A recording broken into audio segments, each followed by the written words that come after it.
पवार विज्ञान सेवा संस्था सेवा या विज्ञान सेवेचा संस्थापक माझे दोन्ही वैद्यकीय अधिकारी.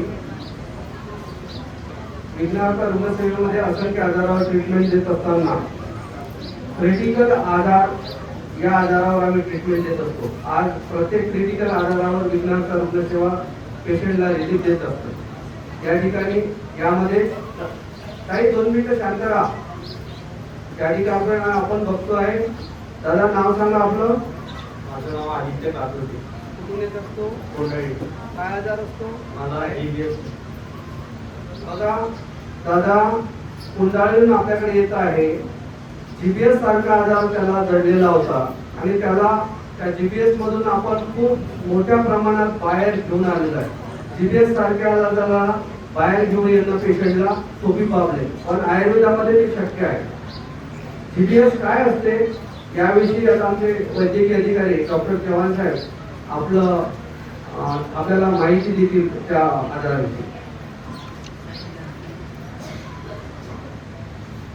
नमस्कार, मी डॉक्टर अभिजित चव्हाण, विघ्नहर्ता रुग्णसेवा इथे मी वैद्यकीय अधिकारी म्हणून काम करतो आहे. जसं आपण दादांना बघू शकत आहे, दादाचं वय 21 वर्ष आहे. ठीक आहे.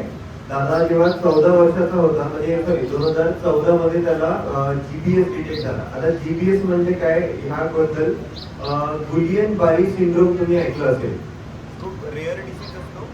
कधी कधी आपल्या ज्या नर्व राहतात ना, काय होतं की लहानपणामध्ये किंवा ब्रेन डेव्हलपमेंटच्या वेळेस एखादा असा, आता सध्या त्याचं जे इटिओलॉजी आहे, इटिओलॉजी म्हणजे काय की नेमकं ते कशामुळे होतं हे अजून माहिती नाही आहे आपल्याला. ठीक आहे.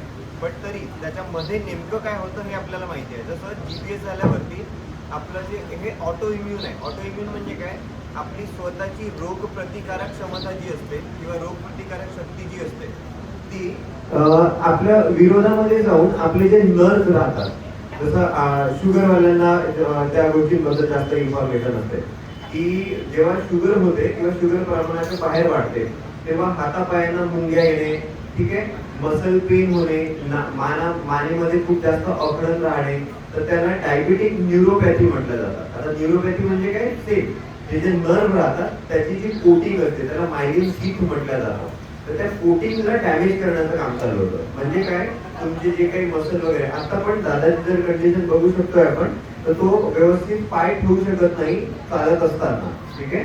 किंवा त्याचे जे मसल विकनेस जसं पोलिओ मध्ये होत असेल